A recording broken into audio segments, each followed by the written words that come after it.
Okay, so you want to really get a good grasp on Shakespeare's Richard II, but maybe you don't have time to read the whole thing and all the analyses. And we get that, and that's exactly why you're here with us on the deep dive, because we have done all that reading for you.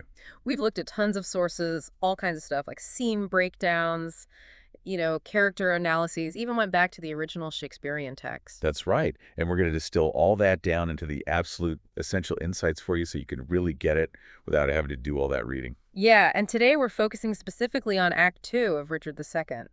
I mean, this is where things really get going, right? He really is. We're going to see the discontent with King Richard just start to boil over. Yeah. We're going to see one of the most famous speeches in all of Shakespeare, Sure.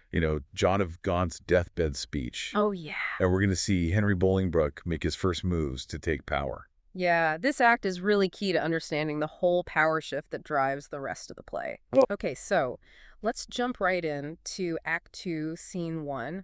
And we're introduced to this really imposing figure of John of Gaunt. He's Richard's uncle, and he's dying.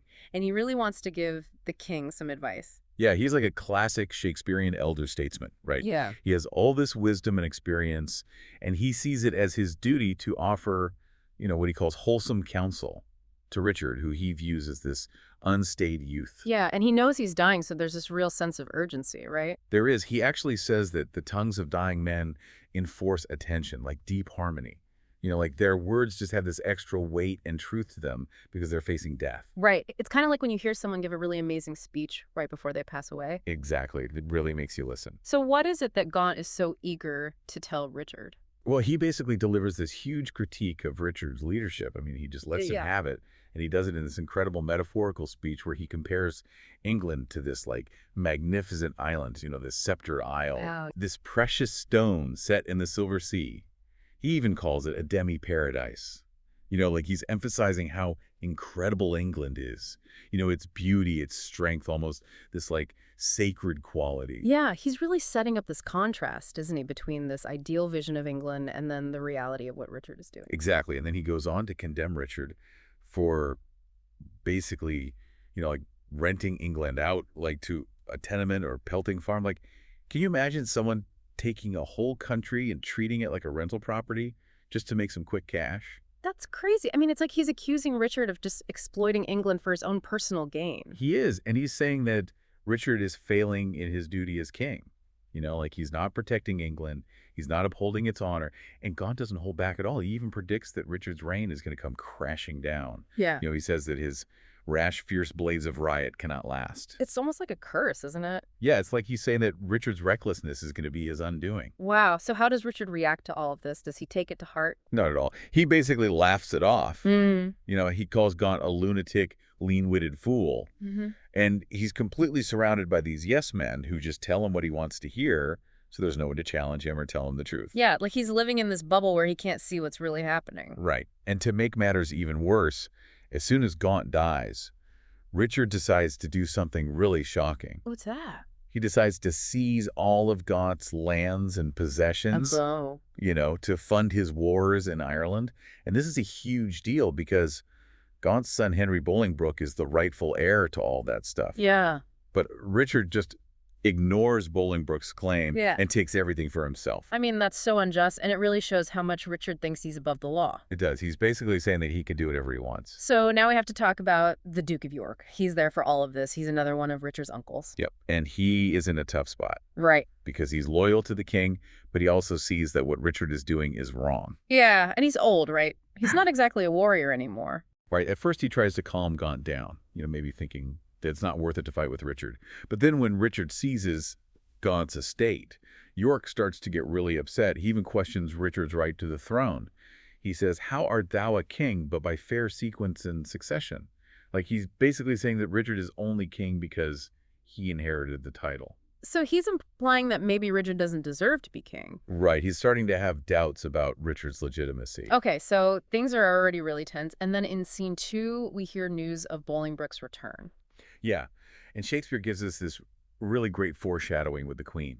Yeah. Before anyone even tells her anything, she just has this feeling that something bad is going to happen. Yeah, she's like, some unborn sorrow, ripe in fortune's womb is coming towards me. Exactly. It's like this dark cloud hanging over everything. And then Green arrives with the news. And he's like, Bolingbroke has landed at Ravensburg. Oh, no. And he's not alone. He has an army. An army. Yeah, and some major nobles have joined him, like Northumberland and his son Henry Percy, Hotspur. Oh, yeah, he's a big deal. Oh, yeah, and then Lords Ross, Bowman, Willoughby, like a whole bunch of them. Okay, so this is not just some small uprising. No, it's a serious threat to Richard's power. And it doesn't stop there, right? Green also says that the Earl of Worcester has quit his job and all the servants have left to join Bolingbroke. Wow. So Richard is losing support left and right.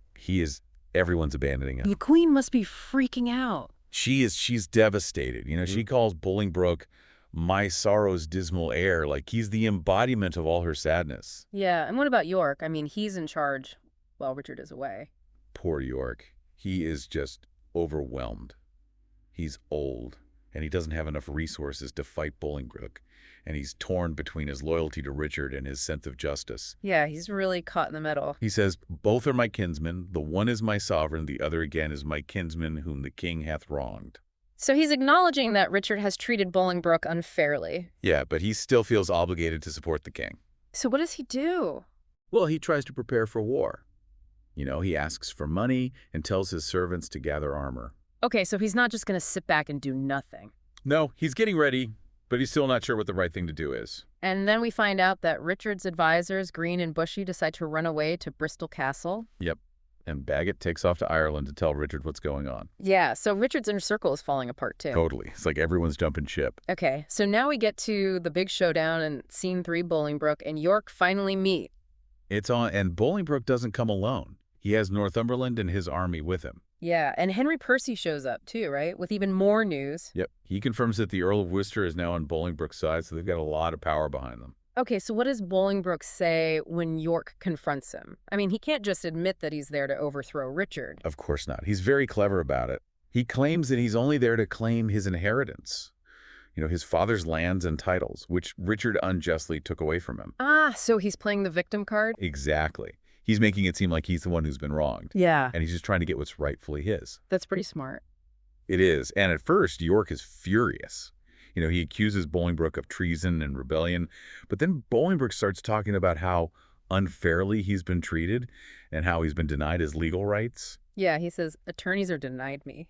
Right. And York starts to soften a little bit because he knows that Bolingbroke has a point. Yeah. Even York admits that he tried to help Bolingbroke get his inheritance back before. So York is sympathetic to Bolingbroke, but he's still loyal to Richard? Yeah, it's a real dilemma for him. So what does he end up doing? Well, he decides to stay neutral. Mm-hmm. He says he doesn't have enough power to fight Bolingbroke, but he does agree to go with Bolingbroke to Bristol Castle. Interesting. Yeah, because Bolingbroke has promised to deal with Richard's corrupt advisors. The ones who've been giving Richard bad advice and taking advantage of him. Yeah, Bolingbroke calls them the caterpillars of the Commonwealth. Exactly. Yeah. So even though York isn't officially supporting Bolingbroke, he's definitely turning against Richard. Okay, so things aren't looking good for Richard at all. And then in Scene 4, we get this really different perspective. We're suddenly in Wales, and there's this sense like doom and gloom. Yeah, this scene is all about the unraveling of Richard's power. And it starts with the captain of the Welsh army and the Earl of Salisbury, who are waiting for news from Richard. But they've been waiting for a while, haven't they? Yeah, like 10 days, and they're starting to get really anxious. And then the captain starts talking about all these crazy omens he's seen. Right. He's like, the bay trees are withering, and there are meteors in the sky, and the moon is blood red, and people are saying all these scary prophecies. Oh, wow. This is like classic Shakespearean foreshadowing. It's like the universe is telling them that something terrible is about to happen. And how does the captain interpret these omens? He's convinced that they mean Richard is either dead or about to be overthrown. And because they haven't heard from Richard in so long, the Welsh army decides to just give up and go home. Wow. So even Richard's own troops are abandoning him. Yeah, and Salisbury is just left there lamenting Richard's fate. Yeah. He says, thy friends are fled to wait upon thy foes. That's a really sad image. It is. It's like Richard is completely alone. Okay, so by the end of Act 2, things have really changed, haven't they? They have. Richard has gone from being this seemingly all-powerful king to being this isolated and vulnerable figure. Yeah, and Bolingbroke is gaining power with every scene. He's gathering support, he's making strategic alliances, and he's painting Richard as this corrupt and incompetent ruler. So what are the big takeaways from all of this? Well, I think the main thing is that Act 2 really shows the consequences of bad leadership. Richard's arrogance, his greed, his inability to listen to good advice, it's all led to this point where his kingdom is on the verge of collapse. Right, and it also highlights the importance of justice and the rule of law. Wow. Bolingbroke is able to gain support because he's framed his return as a fight for his rightful inheritance. Exactly. He's appealing to people's sense of fairness. And then there's the whole idea of the divine right of kings. Richard believes that he's king because God chose him, but his actions are making people question that belief. They are. It's like the play is asking you to think about what makes a legitimate ruler. Is it just birthright or is it something more? Yeah, that's a really interesting question. It is, and it's something that's still relevant today. Yeah. We still debate about the qualities of good leadership and the limits of power. Absolutely. So we've covered a lot of ground today. We've seen how Richard's own actions have created this crisis and how Bolingbroke is taking advantage of the situation. We've seen alliances shift and loyalties tested, and we've seen this sense of impending doom hanging over everything. And we've seen how Shakespeare uses language and imagery to create this really powerful and dramatic story. Totally. So as you continue to think about Act 2, I want you to consider this. How does this act challenge the traditional idea of the divine right of kings? Hmm. Do you think Richard deserves to be king based on his actions? Yeah, and think about the different characters and their motivations. What drives them to make the choices they make? And think about the parallels between this play and the world today. Do you see any similarities between Richard's leadership and the leadership of any current political figures? Those are some really great questions to ponder. They are. So we hope this deep dive has given you a better understanding of Act 2 of Richard II. We've given you the key insights, and now it's up to you to keep exploring. Yeah, go back to the play, read some more analyses, think about those questions we just posed. Keep that curiosity going. And until next time, happy deep diving. Happy diving.